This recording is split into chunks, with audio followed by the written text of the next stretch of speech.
This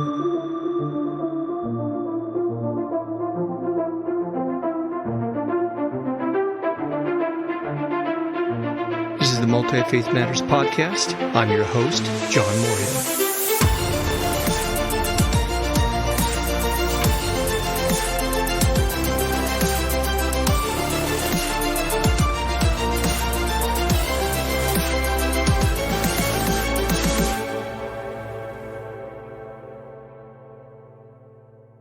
Well, this is the podcast for Multi-Faith Matters, and I am the host, John Moorhead. I'm privileged today to have as my co-host, Charles Randall Paul, who has also been here in the past as a guest. He is the president and founder of the Foundation for Religious Diplomacy.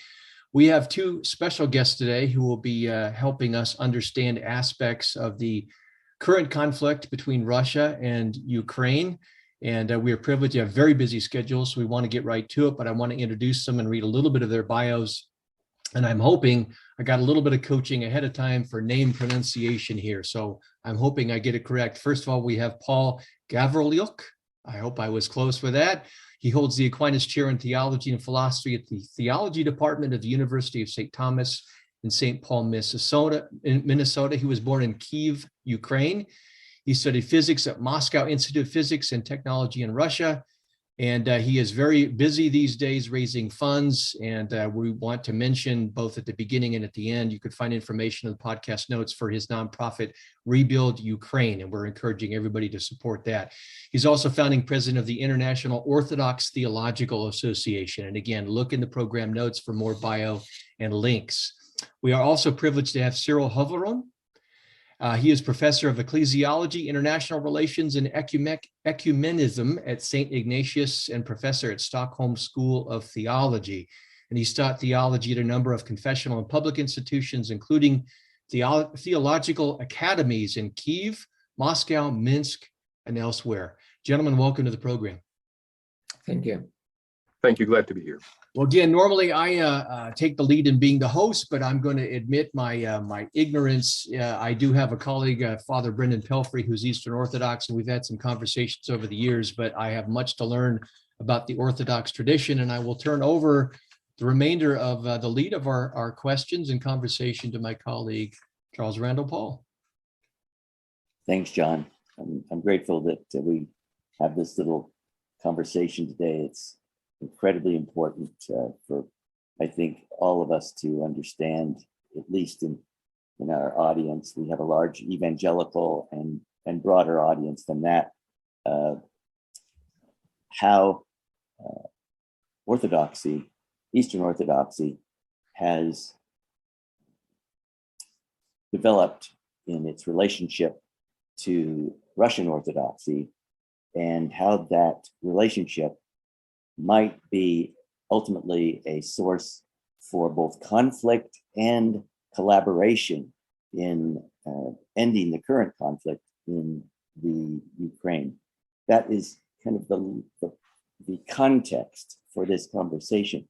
And I'll start right out by saying most people are probably familiar with the great schism that occurred between Roman and Eastern Orthodoxy. And I won't go there. I'd like you to let us know, within Eastern Orthodoxy, as it has developed, how does the question of authority guide your church?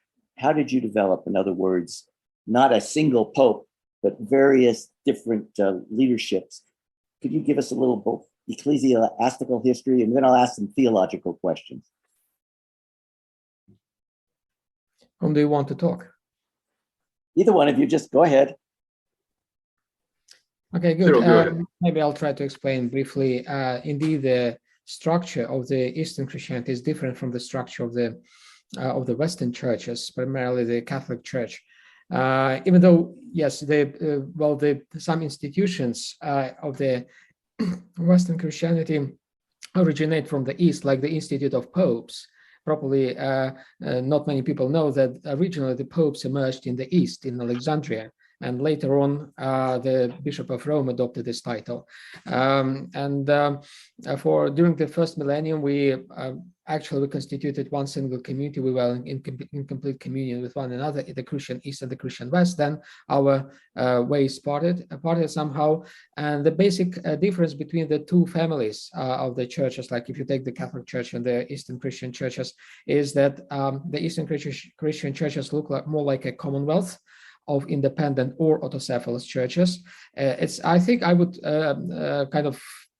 compare it with the Anglican Communion, the Commonwealth of the Anglican churches, which essentially the provinces of the Anglican Church are independent autocephalous, and they have a primate who somehow coordinates their activities, like the Archbishop of Canterbury. In our case, it's more like the ecumenical patriarch or the patriarch, the Bishop of Constantinople, who resides in what is now Istanbul.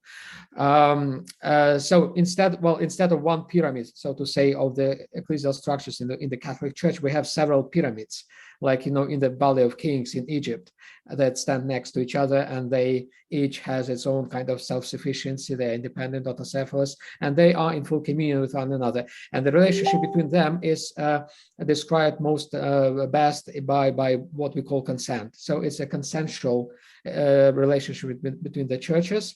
There is no kind of obligation that the churches need to follow the line set by the ecumenical patriarchy. They choose to follow or choose not to follow this line. So it's a consensual relationship between the churches, and it's really like, so it's a consensual relationship, and it's more like a commonwealth of the churches. No, I agree with everything that Father Cyril said. I think the crucial matter for our time is the fact that because you have several self-governing churches, these churches very often within the nation states are dependent on the governments in which they function. So Serbians, for example, and Serbia, Romanians and Romania, and certainly that's the case today for the Patriarch of Moscow, who is thoroughly dependent on the ruler of the Russian state, Vladimir Putin. How many pyramids are there? Just for the ignorant populace, can you tell us 15. how many? 15. 15. And in terms of size, which ones are the largest? Well, the Russian Church is believed to be the largest one, indeed. But actually, for us, the size doesn't matter. Even though the Russian Church promotes itself as the largest church, but there is this idea that every church matters, regardless of its size. It's like in the international law, modern international law, that it doesn't matter what size is the state. All states have equal rights. So we have approximately the same perception about the churches. Yes, and of course, Ukraine has a very substantial number of Orthodox believers, and if its churches were to unify, the Ukrainian church would have the second largest size, closely followed by Romania and then Greece. That's a good answer. Thank you. Let's talk now about theology.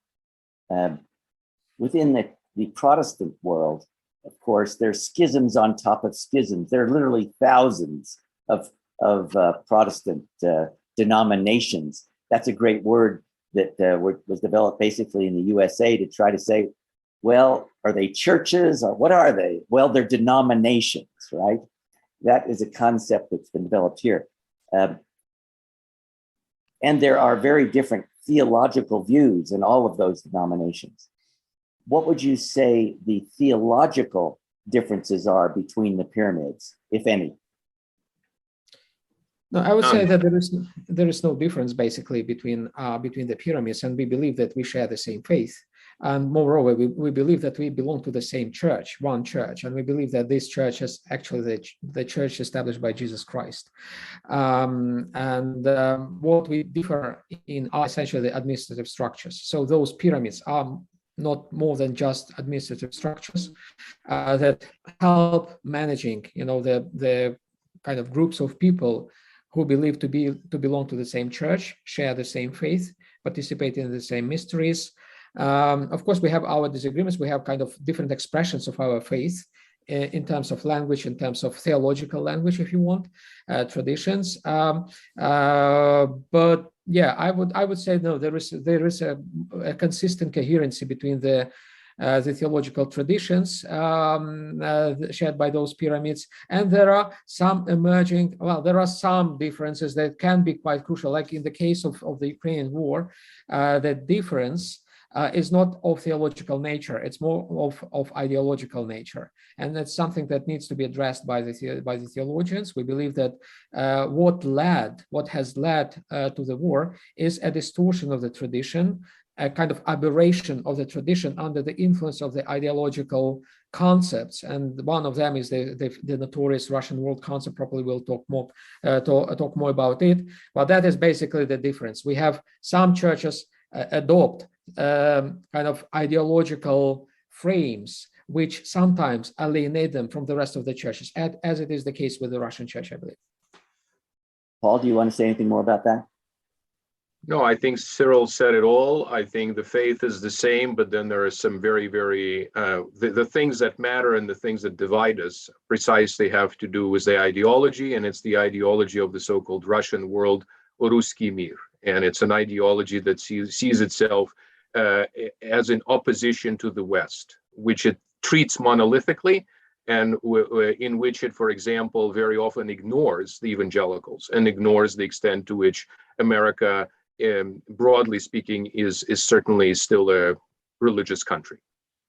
Yes, if I may add to this, another kind of point of differentiation that we experience in the Orthodox world, which is very well known in the evangelical world, is those notorious culture wars that ravage the U.S. terrain, the society, and the churches in the United States. I think we recently adopted the same kind of dichotomization, polarization within the Orthodox world, so that there are like conservatives and liberals within the Orthodox Church that don't really stomach each other very much. And if you take the war in Ukraine nowadays, it is to a great extent underpinned by a sort of culture war, when the Russian Church promotes, the traditional values and, the conservative kind of preferences for itself, and counterposes itself, the Russian Church, to some other church. Like they believe that the ecumenical patriarchate is liberal, is on the liberal side of the culture wars, and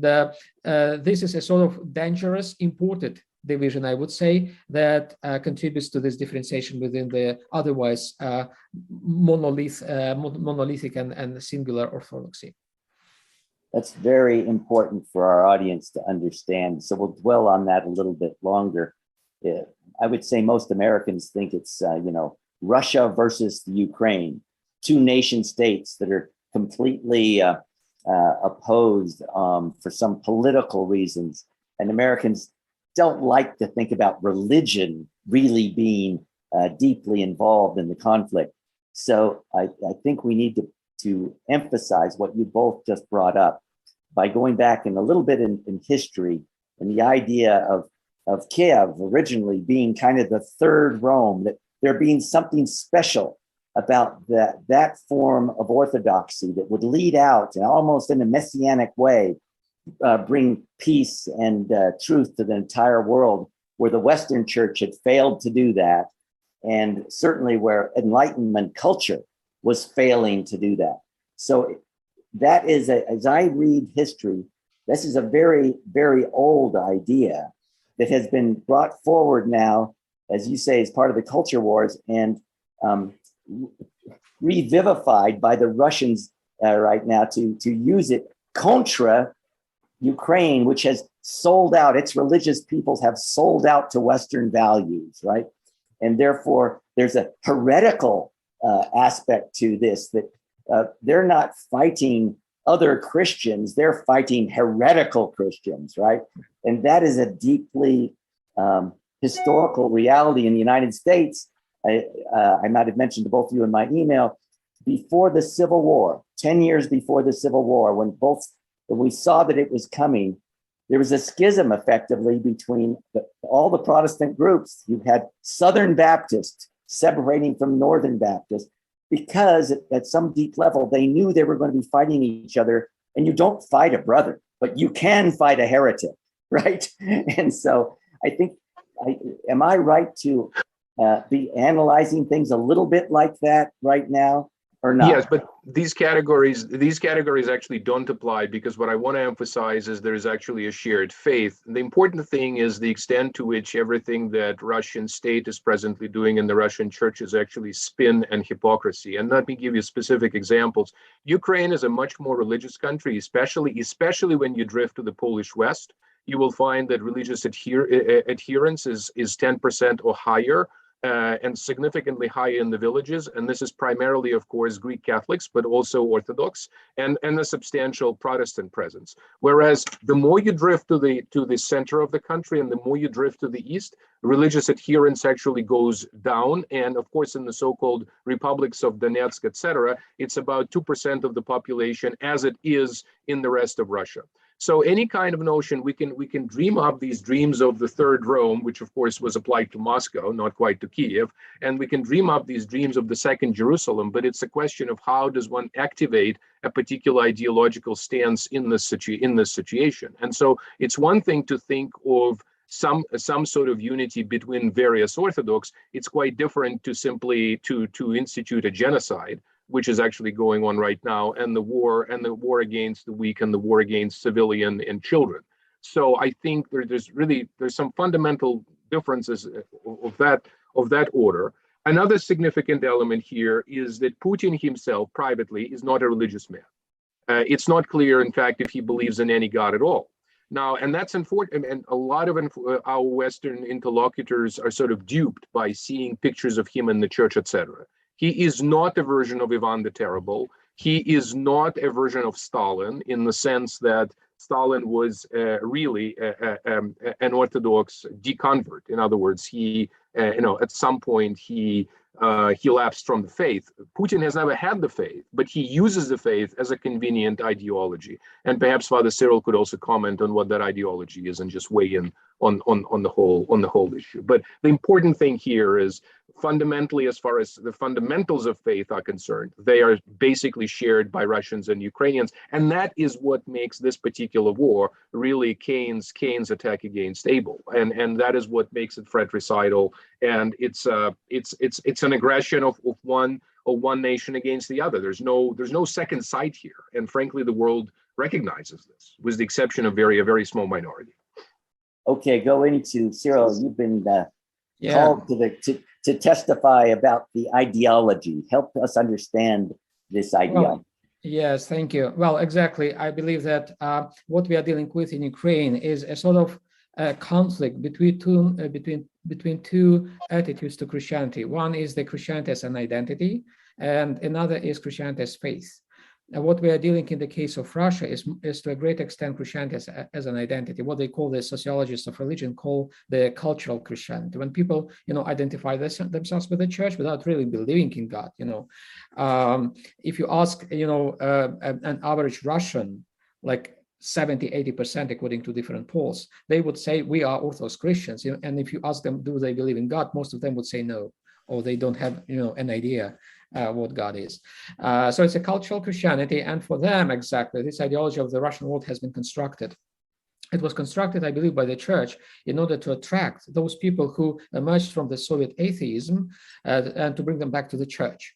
And the kind of design, the mechanism constructed for this purpose. I think it was the purpose of re-evangelization of the Russian people behind this ideology of the Russian world. The purpose was exactly to construct a thing which is similar to the communist ideology, but that would attract people from atheism back to the church. It succeeded to some extent because it created this kind of identity or cultural Christianity when people kind of identify themselves without behaving or belonging to the church, really. And what they have is essentially a quasi-religious ideology, which looks like a religion, but it's not.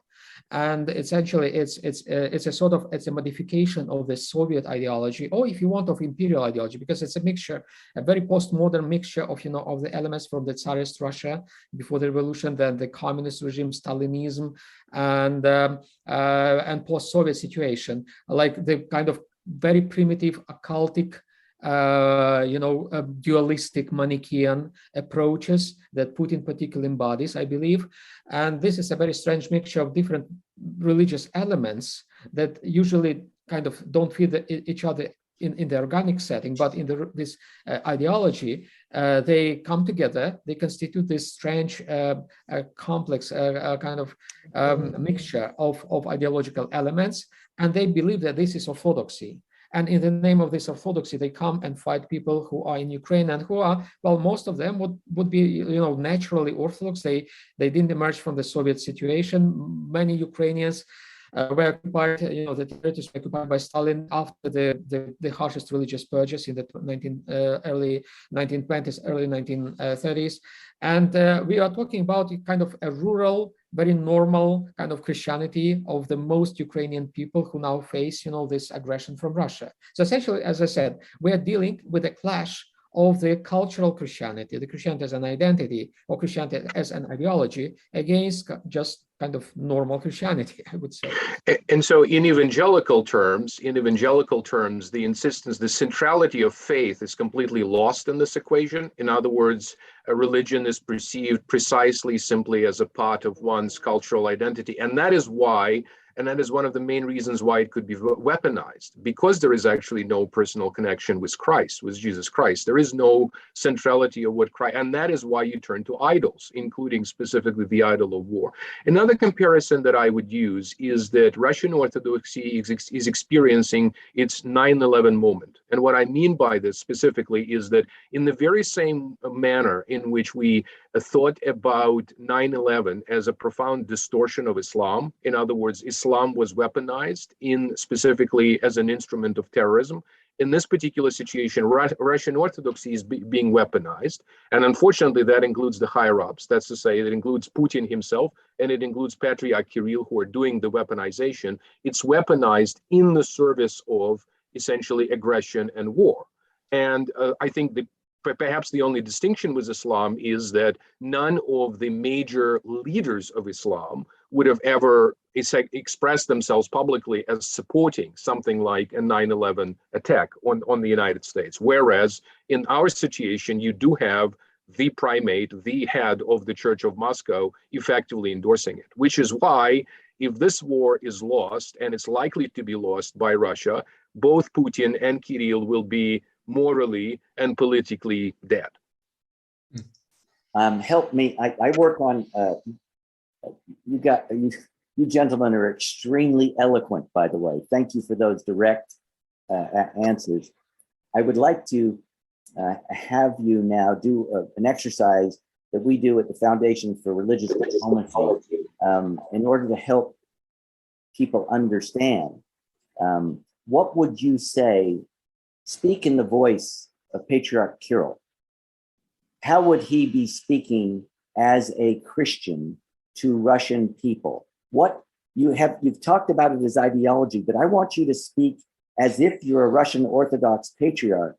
What is he's obviously speaking religious language and religious symbols in order to accomplish this. So what is he saying to the Russian people?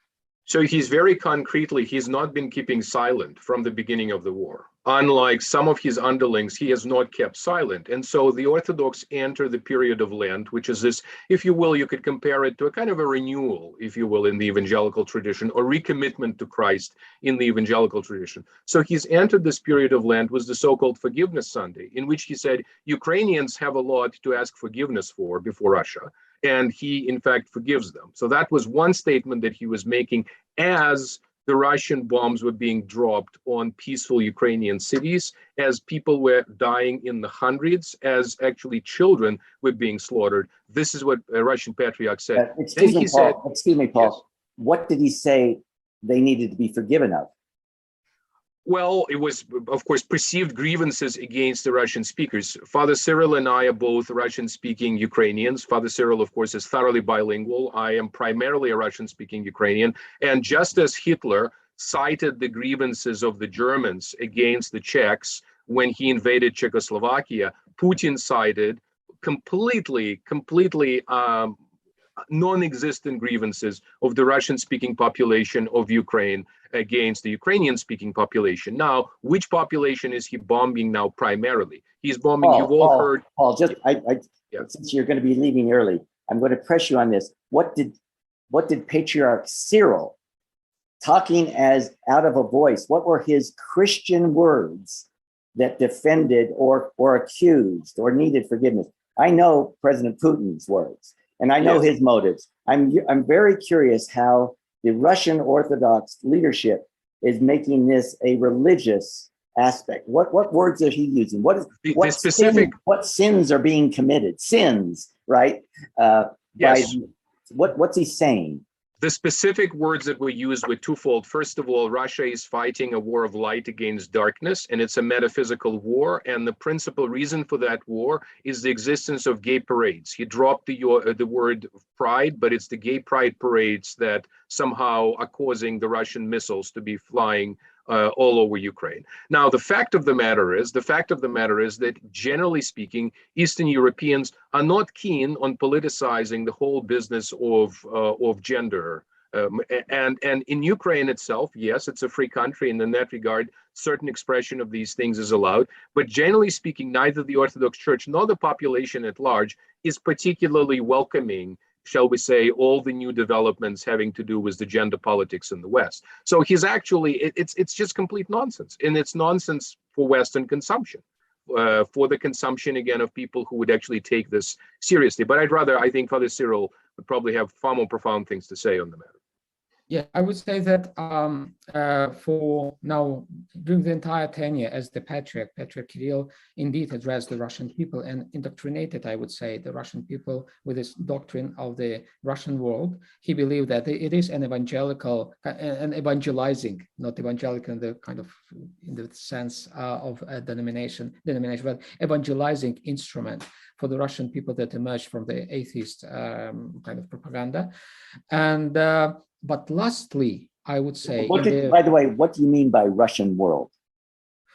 Yeah, the Russian world, I tried to explain in the beginning, it's just this mixture of different ideologems, elements of different ideologies, like the monarchical Tsarist ideology, then the Soviet Stalinist ideology, then the post-Soviet ideologies. It's really a kind of a mixture of different elements. I call it usually, I call it like civilizational nationalism. It's a sort of exceptionism when they say we, the Russians, we have a unique mission given to us by God to save this world from itself, and that's why we are eligible to use any means to fulfill this mission. The main claim is that Russia, Belarus, and Ukraine occupy, quote unquote, the same spiritual space.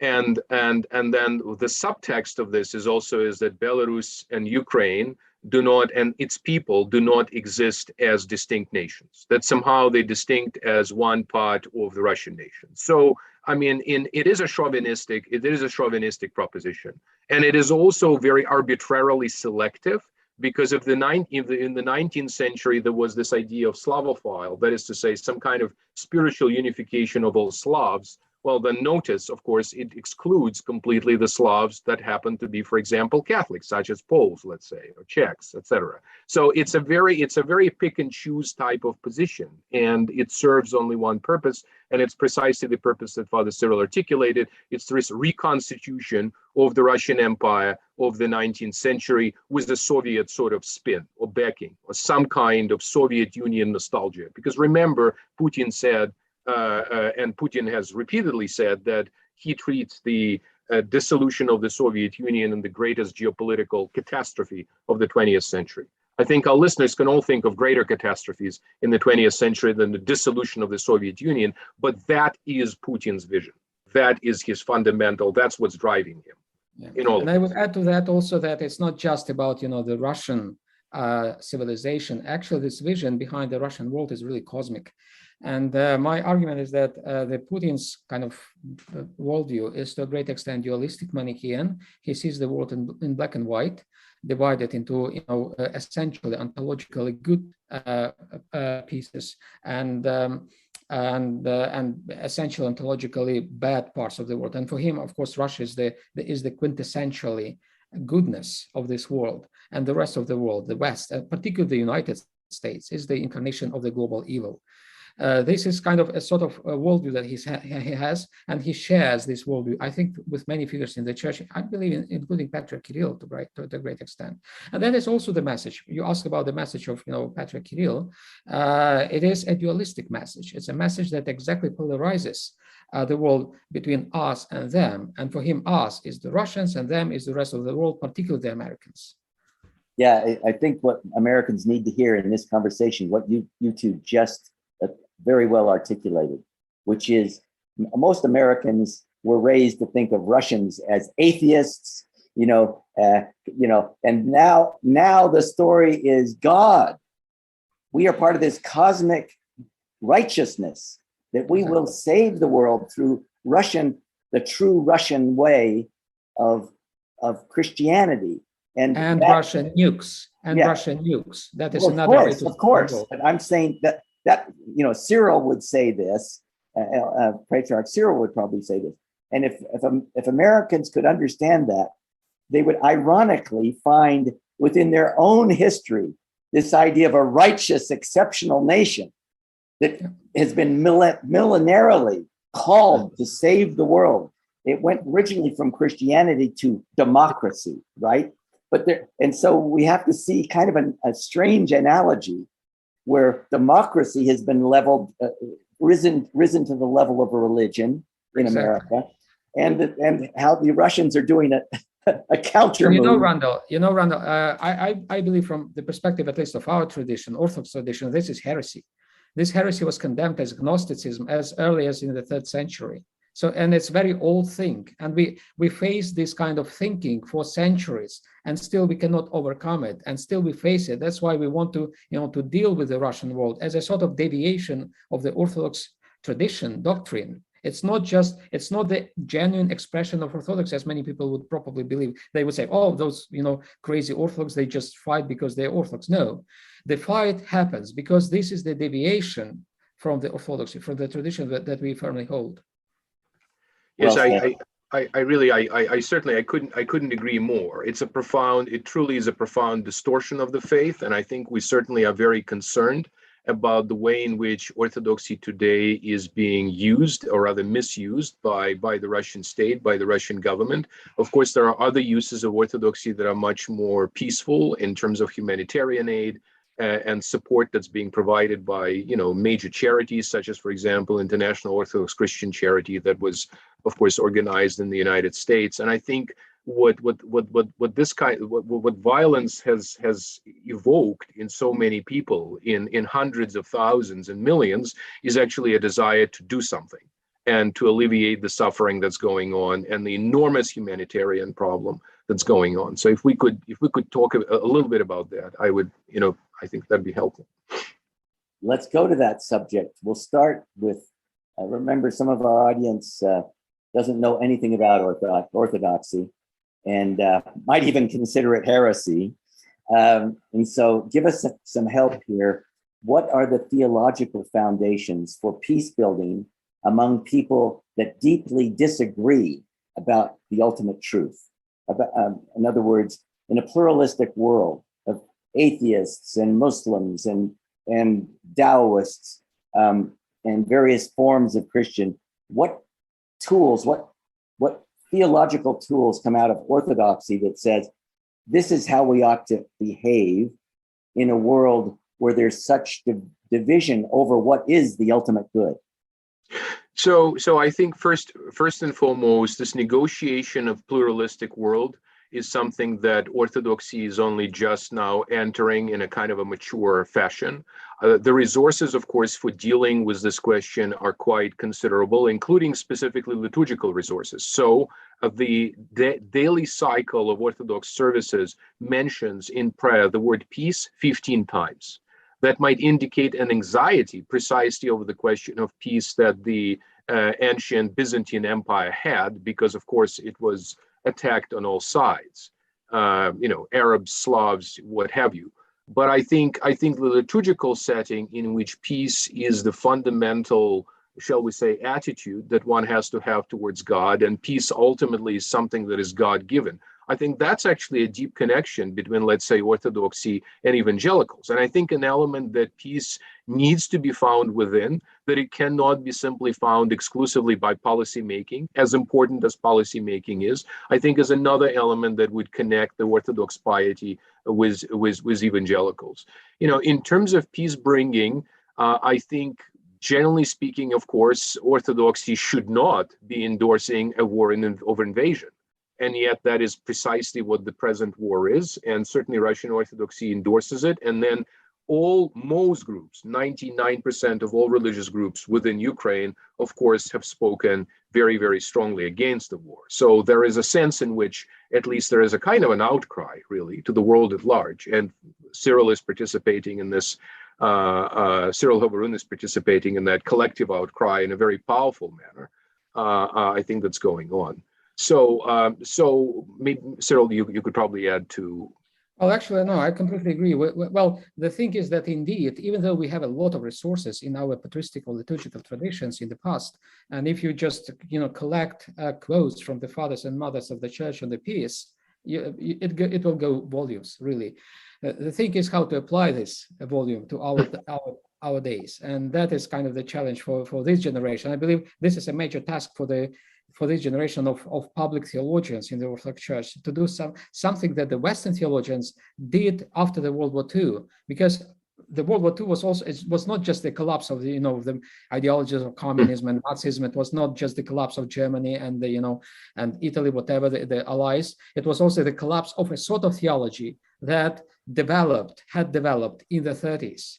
That theology underpinned very much, fascism and Nazism, and then there was a huge work of deconstruction of this totalitarian theology that existed in the decades before that. It's something that we need to do. We haven't done this in the Orthodox tradition, and that's the kind of the most imminent task, I think, for us as the Orthodox theologians of the generation. There will have to be a kind of a come to Jesus moment for the Russian Church and its leadership, because out of 40,000 minor clergy, 40,000, only 300 spoke publicly, only 300, that's 0.75 of 1%. And again, this is an important and laudable expression, of course, of anti-war spirit. But what I want to ask is, where are the rest? Where are the rest 99%? Some are silent, some are complacent, and some even actively endorse Patriarch Kirill's position on the matter. So I think, Paul, to answer your question directly, there's a fundamental failure as far as Russian Orthodoxy is concerned to articulate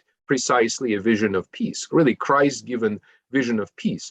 As far as other Orthodox heads of the churches are concerned, most of them have spoken quite strongly, of course, against the war and have issued very, very strong statements. Given our system and given the fact that we do not have any kind of central governance or a papal figure at the top, unfortunately, their voices are presently not being heard. That said, I think God certainly puts into the hearts of Orthodox, be it Romanians, be it Orthodox of all persuasions, essentially to work for peace and to alleviate suffering. So I would think that the kind of theology in action that we now have is a theology that basically tells everybody who is concerned about this horrendous war, when you wake up, do something about it. And if you can fight with peaceful means, what would those be? And I think, therefore, lots of us are doing humanitarian work, organizing various things. I am in charge of something called Rebuild Ukraine, and you can find us on the web. What we're providing at the moment, specifically as a kind of a peacekeeping operation as humanitarian aid, we're providing medical supplies and specifically tourniquets, and these are devices that are designed to stop blood. And we are also setting up a medical infrastructure that would allow people to order prescription drugs remotely, because in 2 weeks there will be more people dying out of the prescription drug shortage problem in Ukraine than there actually will be dying in battle or from shrapnel. So that's a key logistical element that I believe this particular organization will be set up to do. And thankfully, we're getting considerable interest and support from the United States, and not just from fellow Orthodox, from everybody, really from everybody, from the United States, to set this up in the quickest manner possible. Of course, we're acting in a very, very tight schedule, as you can imagine, because the war, unfortunately, doesn't wait. The war is just happening now, and the infrastructure of the cities is being destroyed now. And I think if you have, if the listeners, for example, have a charity that they trust, a charity that has already proven itself as doing the good work, if they could simply join in that charitable activity, I think this will do a lot of good for more than 3 million refugees that Poland and many other European countries are also trying to now accept. We've also set up a program in Lithuania for Ukrainian children to come and study at prep schools, and we will be setting up study abroad programs in the United States, including Ellen Academy in Bryan, Texas, that will be just one of our partners. So again, this is a way in which people of goodwill and also religiously affiliated institutions can really contribute to this process of peace building, returning to the notion of peace.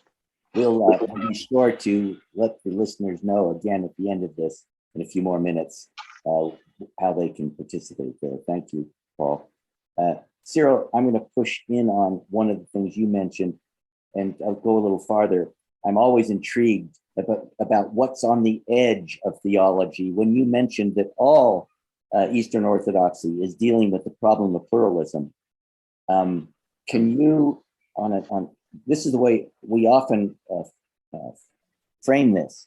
A proselytizing church is a church that believes in the essential truth that it has, and non-arrogantly, without arrogance, but with great sincerity, tries to convert others to that higher way. Yeah. In a pluralistic world where there are competitions between these different views of what is the highest way, what is the edgy, or what is the new view in Orthodoxy that is allowing the coexistence of both proselytizing and dialogue, if you will, between those groups? Yeah. I think your question hits the kind of the core, if you want, of the situation, and indeed it has to do to a great extent with the perception of pluralism and the attitude to pluralism.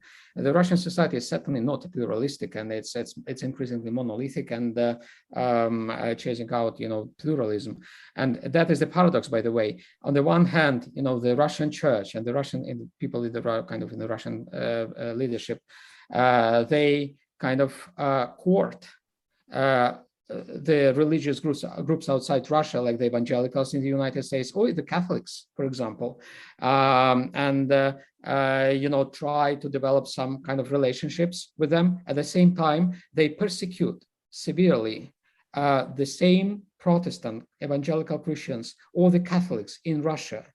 And that is unimaginable. Why? Well, they do it exactly because they believe in their complete monopoly on the Russian scene. And if you start, persecuting pluralism, you never end up somewhere. You never stop. And that's how, yes, they started persecuting, the witnesses of Jehovah, for example. They have criminalized the witnesses of Jehovah in Russia.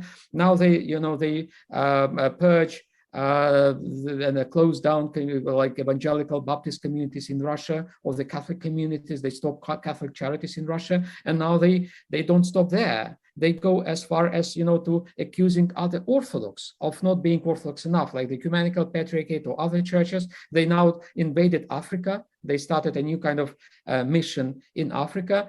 It means that you cannot stop if you start, pursuing monopoly, if you start, persecuting pluralism. And I believe it's really, we need, as Orthodox, we really need to learn how to combine our belief that we hold truth. I do believe that my church holds truth. That is a part of being Orthodox. At the same time, I fully respect, the opinions of other Christian brothers and sisters. That's something we need to learn. And the reaction to pluralism explains also the Russian world, because the Russian world, in addition of being ideology, whatever, excuse me for using this term, but it is also a fundamentalistic kind of doctrine. I know there are kind of different interpretations what is fundamentalism, but if we take the scholarly kind of classical academic definition of fundamentalism, it's a reaction essentially against the modernization and secularization and pluralization of the society. From this perspective, the Russian world is fundamentalistic because it doesn't tolerate pluralism. And it has to learn pluralism in order to become something different, something more peaceable.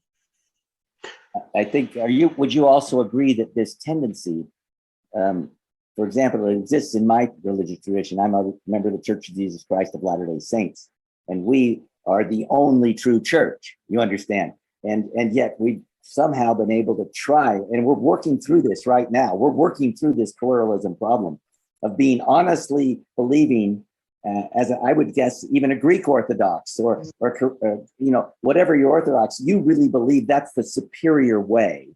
And dealing with that honestly in the world is something that we're all grappling with, I think.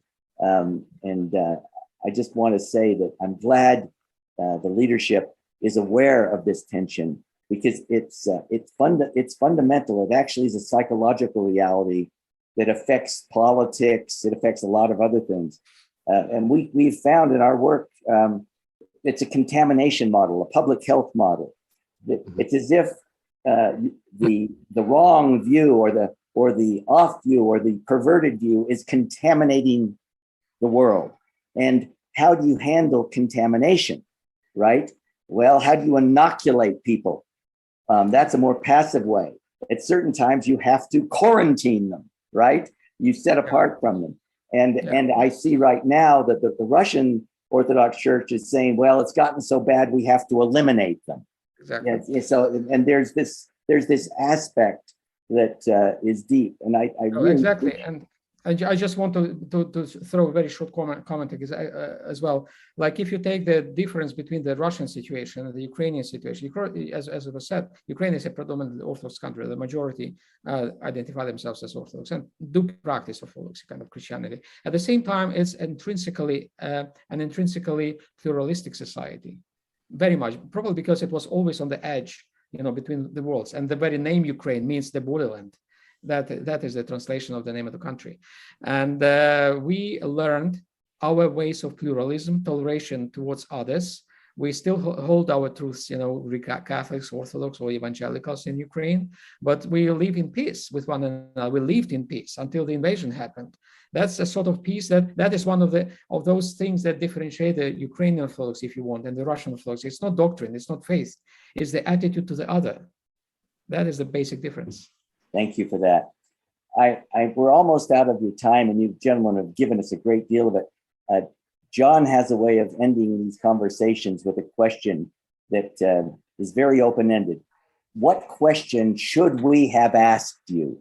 What question do you wish we had brought to the table? If each of you would speak to the unasked question that you'd like to speak to now, you have your final few minutes. Go for it. What would you like to tell people? What do you think people ought to know more about Orthodoxy or about the current situation? Just what's on your heart and mind right now that you'd like to say? I think probably the most important element is that there are plenty of Protestant communities today in Ukraine that are acutely suffering. There are, for example, pastors who have not left their congregations, deliberately stayed.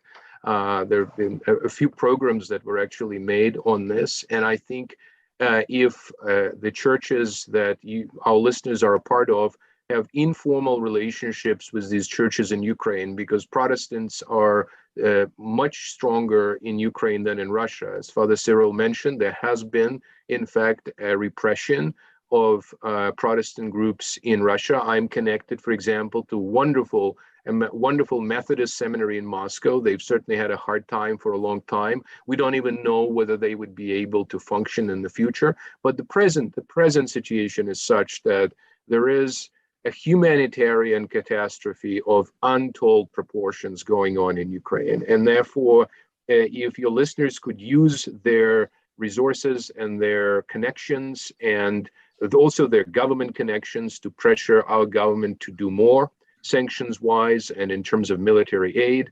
I think that would be very much appreciated. Again, I am a part of a nonprofit called Rebuild Ukraine, and you can find us online at rebuild-ua.org. You will see what we're doing, and I think I've described already that we are focusing primarily on medical supplies. We also actually do emergency evacuation. So people could certainly contact me in the particular cases where a family needs to be evacuated, either from a war zone or from an area that's simply unsafe. And we have safe houses in the western part of the country, and also we have the capacity to move people outside of the country if they so desire. So that's my message. Thank you, Paul. And I would completely endorse. I would completely endorse Paul's appeal. It's time to show deeds, not words. It's time for action, and I believe this is also an ecumenical opportunity if we want. It's not just about discussing outdated theological ideas. It's about common action, and I believe that through the common action we could get closer to each other, much closer than through the theological conversations. So it's kairos for the action. Let us show action. All right, that's you're quoting Saint James, who says, show me your works to prove your faith, right? And I might add with my favorite Orthodox voice, a Russian voice, Dostoevsky, in his great book, The Brothers Karamazov, said to had Father Zosima remind the lady who was talking about how she could love universally the world. He said, well, you can love the person down the street. Active love is the only love that counts. And so I think both of you are making an appeal for active love. John, you have the last word. Well, thanks to everyone for being here. My hope is, and I'm sure you all share this, that we have a positive and speedy resolution to this unfortunate war, this invasion. And I also hope one of the things that I have experienced through this in self-criticism is a greater awareness of the failures of the church in the West to work with and act as if we are one body in Christ with the church in the East. And my hope is that there can be some positive outcomes in that. I want to thank Randy for leading as co-host. I did a lot of good listening here, and thank you, Randy. I also want to thank our guests, Paul and Cyril. Please look in the program notes for their biographies, for some links to where you can find their work. And especially we want to draw attention again to Rebuild Ukraine. There will be a link there. Please make a financial contribution to that and to other charities as they are seeking in this moment to help the people of Ukraine. Again, gentlemen, thank you for being a part of the podcast. Take care. God bless you both.